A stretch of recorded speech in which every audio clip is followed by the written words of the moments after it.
Dear students, hope you are all well. By the grace of Almighty Allah, I am also fine.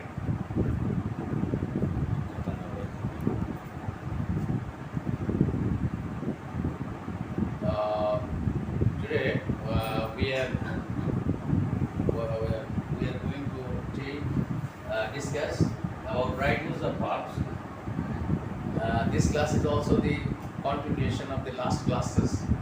I have already taken 6 classes on right use of verb. So this is another class. Today I am going to discuss the rule number 20. আজকে আমরা rule 20 আলোচনা করব। এটি আমি serial দিয়েছি, বইয়ের সাথে serial নাও মিলতে পারে। তো আশা করি সবাই ভালো আছো তোমরা। আমি মামুনুর রশিদ, আমাদের ক্লাস নিচ্ছি, সিনিয়র শিক্ষক, আব্দুল সোহান মডেল হাই স্কুল। দেখো, বইতে রুলস আছে 40-42টি। আমি বহুল ব্যবহৃত এবং যে রুলসগুলো তুলনামূলকভাবে সহজ এবং বোর্ডের যে রাইট ফর্মস অফ ভার্বের উপর কোশ্চেন হয়, সেই কোশ্চেনগুলো সলভ করার জন্য মিনিমাম যে কয়টি রুলস থাকে আমি সেইগুলি আলোচনা করছি। তাহলে দেখো, এখানে লিখেছি, দেখো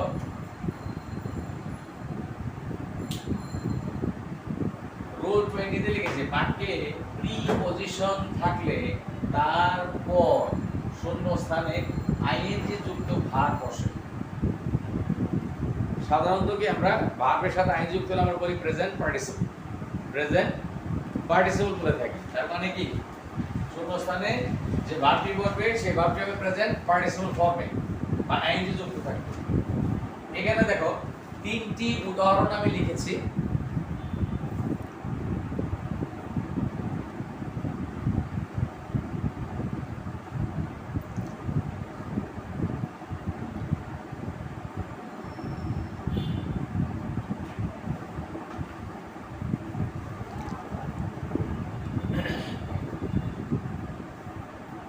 উদাহরণ আমরা লিখেছি।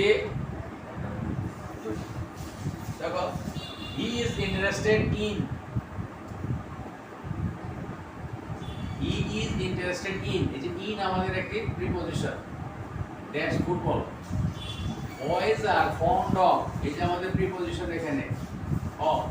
You can succeed in life, by, এগুলো প্রত্যেকটাই এক একটা প্রিপজিশন। তাহলে in, of, by, at, over, এরকম অনেক প্রিপজিশন আছে, কেমন? তাহলে দেখো উইথ, এখানে আমরা লিখলাম যে যদি এরকম ভাবে বাক্যের মধ্যে দেখা যায় যে শূন্যস্থান আছে রাইট ফর্মস অফ ভার্ব এবং তার আগে প্রিপজিশন আছে in, on, at, of, by, without, এরকম প্রিপজিশন থাকলে কি হবে? প্রিপজিশনের পরে যদি ভার্ব বসাতে হয় তাহলে সেটা আইএনজি যুক্ত ভার্ব হবে। আমরা তাহলে এখন বসাই, is interested in dash football. Football এটি কি, এটা খাওয়া যায় না, এটি খেলার জিনিস, তাই না? তাহলে প্লে আমরা লিখতে পারি, play, P L A Y, play, সাথে দিলাম আইএনজি যুক্ত playing.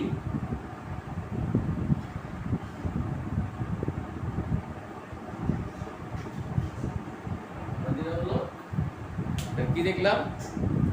Is interested in, play থেকে আইএনজি যুক্ত প্লেইং ফুটবল। এবার দেখো আরেকটু উদাহরণ, বয়েজ আর ফন্ড, ফন্ডের পর অফ আছে, ফন্ড অফ মানে কি, প্রিয়। Boys are fond of fast food. হ্যাঁ, সাধারণত কি বাচ্চারা কি করে, ফাস্ট ফুড খাওয়ার জন্য খুব পছন্দ করে, তাদের পছন্দনীয় ফাস্ট ফুড, হ্যাঁ, চিপস, সিঙ্গারা, জুস, এগুলো অল কাইন্ডস অফ ফুডস আর ফাস্ট ফুড। ওকে, দেখো বার্গার ইত্যাদি ইত্যাদি। বয়েজ আর ফন্ড অফ, প্রিয়, ড্যাশ ফাস্ট ফুড। এখানে ইটিং বা টেকিং যাই লিখি না কেন, দুটো একটা লিখতে পারি। ইট থেকে ইটিং, ই এ টি, ইট সাথে আইএনজি যোগ করলাম, eating. Boys are fond of, এই যে আমাদের প্রিপজিশন ফন্ড অফ, হ্যাঁ, ফন্ডের অফ, ইটিং ফাস্ট ফুড। এবার দেখো, boys are fond of eating fast food. এবার দেখো, you can succeed, you can succeed in life dash hard work by hard work তাই না আমরা লিখতে পারি by working hard by work থেকে লিখতে পারি working WORK এর সাথে আইএনজি যোগ করে দিলাম কেমন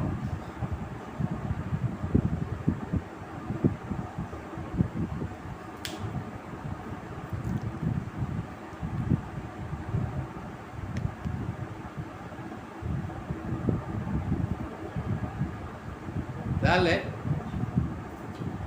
তিনটি উদাহরণ দিয়েছে প্রত্যেকটির মধ্যে প্রিপোজিশন আছে এখানে আছে ইন এখানে আছে অফ এখানে আছে বাই প্রথমটাতে ইন আছে ইন প্লেগ দাঁড়িয়ে এই শূন্যস্থান রাখে ইন একটা প্রিপোজিশন এখানে শূন্যস্থান ইটিং এর আগে প্রিপোজিশন অফ এই শূন্যস্থানে ওয়ার্কিং তার আগে প্রিপোজিশন হলো বাই তাহলে আমরা কি বলেছি বাকি যদি প্রিপোজিশন থাকে এবং তারপরে যে শূন্যস্থান থাকে এটা কখন রাইট ফর্মস অফ ভার্বের বেলায় কি হবে তাহলে শূন্যস্থানে ভার্বটি আইএনজি যুক্ত হবে কেমন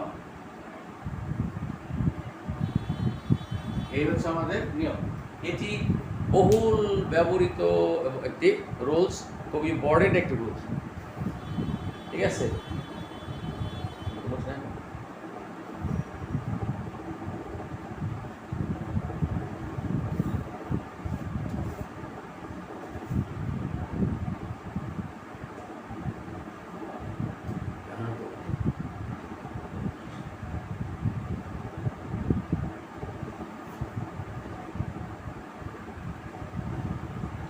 তাহলে এখন এটা মুছে ফেললাম মুছে ফেলি আরেকটি রুলস যাব আমরা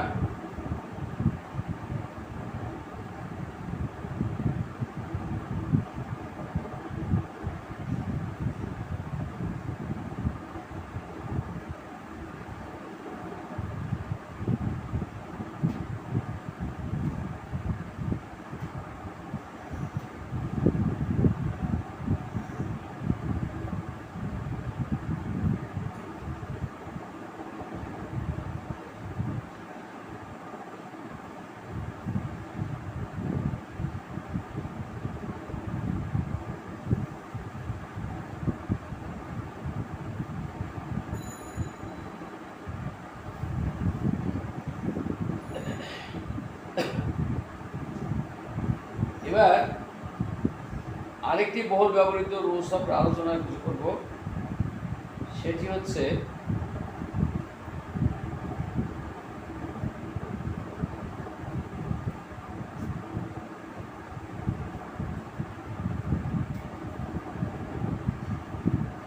রুলস আমরা দিব 21 নাম্বার রুলস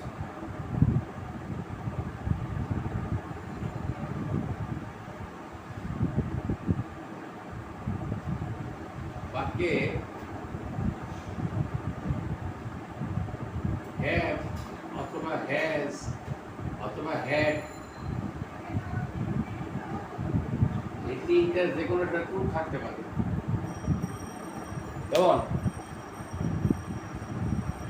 বাক্যে হ্যাভ হ্যাজ হ্যাড অর্থাৎ হ্যাভ টু বা হ্যাজ টু অথবা হ্যাড টু এই তিনটাই হ্যাভ হ্যাজ হ্যাড এর সাথে টু থাকলে এটা হয় নোডাল এবং এটার নাম হয় তখন আমরা বলি পেরিফ্রেস্টিক নোডাল বইতে অবশ্যই এটা তোমাদের যে বই সেখানে লেখা নেই এর বাইরের বইতে আছে পেরিফ্রেস্টিক নোডাল টু যুক্ত যে কটা মোডাল আছে অর টু আছে আর একটা আর আছে বি গোয়িং টু তাহলে বাক্যে এরকম হ্যাভ হ্যাজ হ্যাড টু তারপরে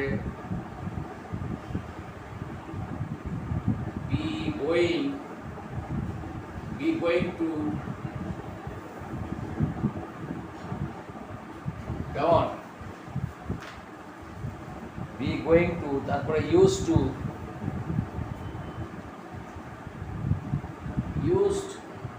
অতীতকালের অভ্যাসগত কাজ বোঝাতে ইউজ টু বসে ইউজ টু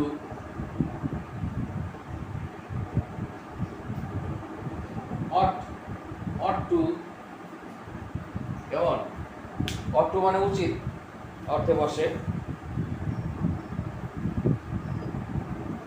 তারপর হচ্ছে তোমার had better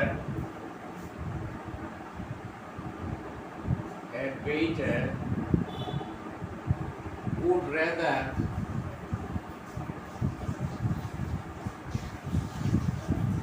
had better, would rather,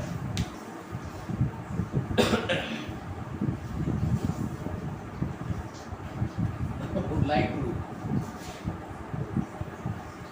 would like to, এগুলো সবগুলোই মোডাল ভার্ব, পেরিফ্রেস্টিক মোডাল। এই মোডাল ভার্বগুলো বাক্যে যদি থাকে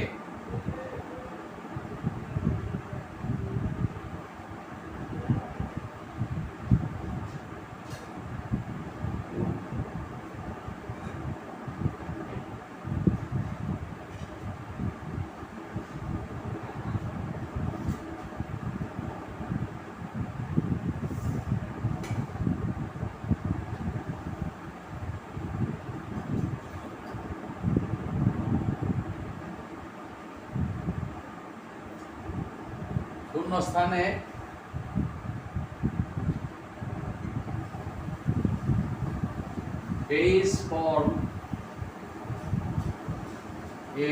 বেস ফর্মের ভার্ব বসে।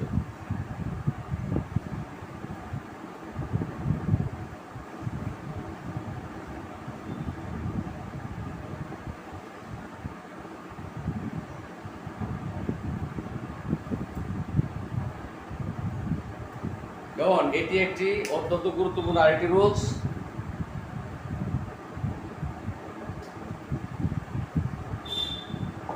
যেমন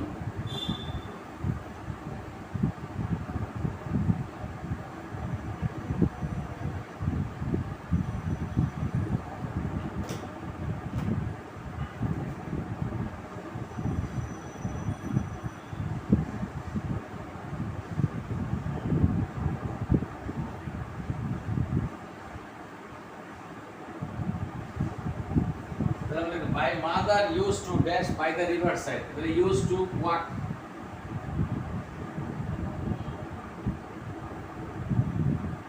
বা my mother used to walk in the morning, এরকম হতে পারে। তাহলে এখানে used to পরে walk বসে, অতীতের অভ্যাস, যত কোনো কাজ বোঝালে এরকম বসে used to, ঠিক আছে। তারপরে ধরো have to has to দিয়ে আমরা দেখি একটা,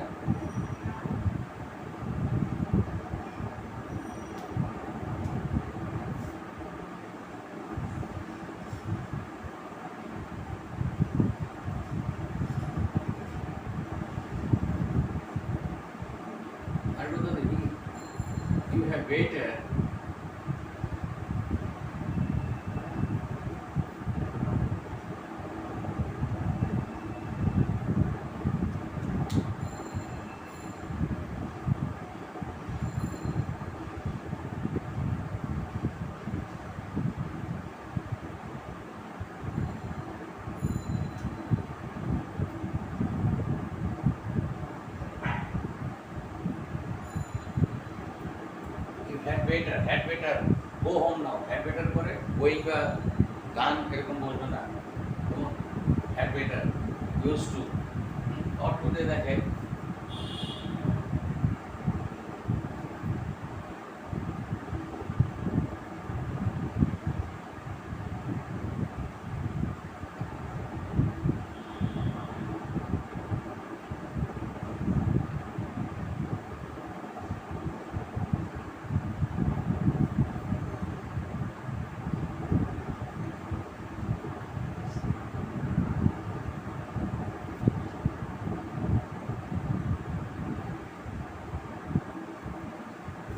we ought to dash our parents and teachers.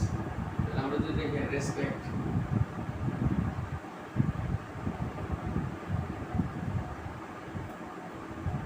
তাহলে হলো we ought to respect our teachers। তাহলে এখানে যতগুলো প্রযুক্ত আছে মোডাল সবগুলো বলে কি ভার্বের প্রেজেন্ট বা বেস ফর্ম বসবে শূন্যস্থানে। এই ছিল আমাদের আজকের এই রুলস নাম্বার 21। তো এই রুলসগুলো, এই যে 21টা রুলস পড়ালাম, এর বাইরে আমরা আরও 3টা রুলস পড়তে পারি যেটি রাইট ফর্মস অফ ভার্বের ডাইরেক্ট রুলস না, কিন্তু এখানে অনেকে বইতে রাইট ফর্মস অফ ভার্বের লেখে। সেগুলো হলো আসলে মূলত কন্ডিশনাল সেন্টেন্সের রুলস। 3 ধরনের কন্ডিশনালস আছে, ফার্স্ট কন্ডিশন, সেকেন্ড কন্ডিশন এবং থার্ড কন্ডিশন। তো যেহেতু এটা কন্ডিশনালস একটা আলাদা ছোট্ট একটি অধ্যায়, সেই বিষয়গুলো আমি কন্ডিশনাল সেন্টেন্সের মধ্যেই পড়িয়ে ফেলবো। সেটা আমাদের এখানে হয়তো বা রাইট ফলস ভার্বে অনেকে ব্যবহার করে, কিন্তু আমি এটি আলোচনা এখানে আনতে চাচ্ছি না। তো আমরা আজকে দুটো রুলস আলোচনা করলাম, 20 আর 21। দুটি রুলসই খুবই গুরুত্বপূর্ণ। একটি হচ্ছে কি প্রিপজিশনের পরে শূন্যস্থানে আইনযুক্ত ভার্ব বসে, আর এখানে বললাম কি যে হ্যাভ, হ্যাজ, হ্যাভ টু, মানে কি হ্যাভ টু, হ্যাজ টু অথবা হ্যাড টু যদি এরকম থাকে, এরপর শূন্যস্থান থাকে, শূন্যস্থান ভার্বের প্রেজেন্ট বা বেস ফর্ম বসে। তারপর B going two, use to, অর্থ দিয়ে দেখা। বি গোয়িং টু দিয়ে আমরা একটা উদাহরণ দেখি, যেমন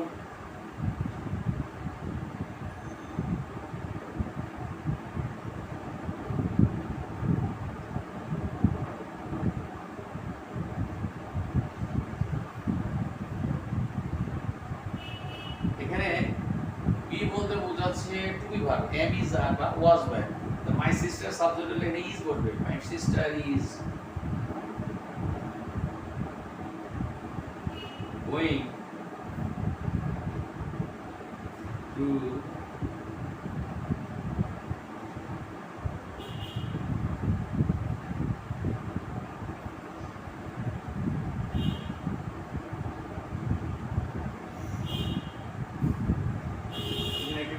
মাই sister is going to buy a car, আমার বোন একটি গাড়ি কিনতে যাচ্ছে। এটা কি is going to buy a car, তাহলে is going to, be going to মানে বোঝাচ্ছে নিকট ভবিষ্যতের কাজ, নিকট ভবিষ্যতের কাজ, বি গোয়িং টু দিয়ে বোঝায়। তাহলে আমরা বি গোয়িং টু আছে, আরও আছে বি অ্যাবাউট টু, হ্যাঁ আরও আছে বি অ্যাবাউট টু একটি ফর্ম আছে।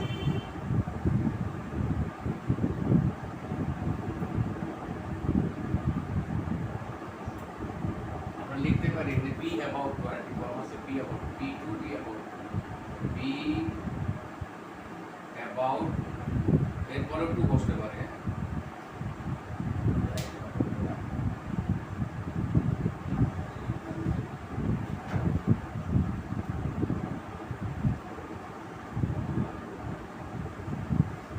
used to be about to, এটি একটা ফর্ম আছে, আর একটা ought to, এটা ছিল কি ought to, ought to, মানে যে be about to একটা ফর্ম আছে, be about to, হ্যাঁ he is about to die, সে মরে মরে অবস্থা, মরতে যাচ্ছে।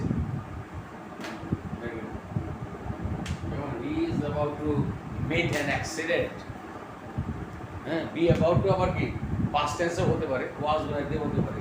আমরা be about এর একটু উদাহরণ দেখি, be about এর একটু উদাহরণ দেখি।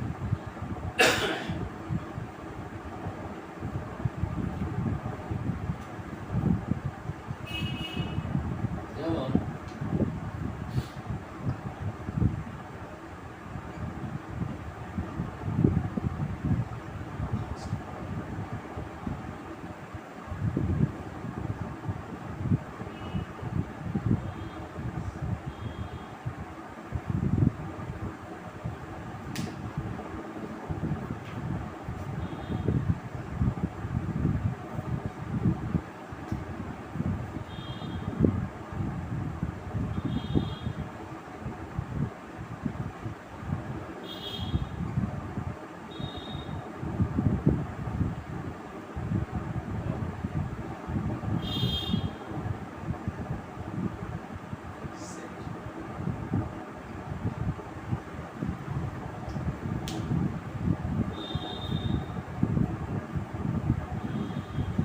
এটি আমরা be about to, এখানে be about to, was about to লিখছি, এটা হলো কি পাস্ট ফর্মে দেখাচ্ছি। they reached home, তারা বাড়ি পৌঁছালো বা পৌঁছেছিল, when the sun was about to set, যখন সূর্য অস্ত যাচ্ছে, মানে যাচ্ছিল, যখন সূর্য অস্ত যাচ্ছিল। they reached home, তারা বাড়ি পৌঁছালো when the sun was about to set, এরকম what কয়টি, 5টি উদাহরণ দেওয়া হলো। 21 নম্বর বলছে 5টি উদাহরণ আমরা দিয়েছি, এই উদাহরণগুলো বোঝার চেষ্টা করতে হবে এবং বই পড়তে হবে। বই পড়ার কোনো বিকল্প নেই। গ্রামার বই, টেক্সট যে পাঠ্য গ্রামার বই, সে বই পড়ার কোনো বিকল্প নেই। বই পড়তে হবে। আমরা এখানে আলোচনা করলাম, এখন বই পড়ে আরও সুন্দরভাবে বুঝতে হবে। কারণ বই পড়ার আগে এই আলোচনাটা শুনলে তার জন্য বইয়ের কি রুলসগুলো পড়তে আরও সহজ লাগবে। তো এই ছিল আজকের আমাদের আলোচনায়, দুটা রুলস আলোচনা করলাম। টোটাল আমরা রাইট ফর্মস অফ ভার্বের 21টি রুলস আলোচনা করলাম। এবং এর পরবর্তীতে যেটা করব, আমরা রাইট ফর্মস অফ ভার্বের বিভিন্ন প্রশ্ন সলভ করব। আমরা বিশেষ করে বিভিন্ন বোর্ডের যে প্রশ্নগুলো বিগত বছরে এসছে এসএসসি পরীক্ষায়, সেই প্রশ্নগুলো থেকে রাইট ফর্মস অফ ভার্বের প্রশ্ন সলভ করব। আজ এখানেই আপাতত সবাই সুস্থ থেকো, ভালো থেকো, শারীরিক দূরত্ব মেনে চলবে সবসময়, এবং মাস্ক ছাড়া বাইরে বের হবে না, প্রয়োজন ছাড়াও বাড়ি বের হবে না। আল্লাহ হাফেজ সবাই।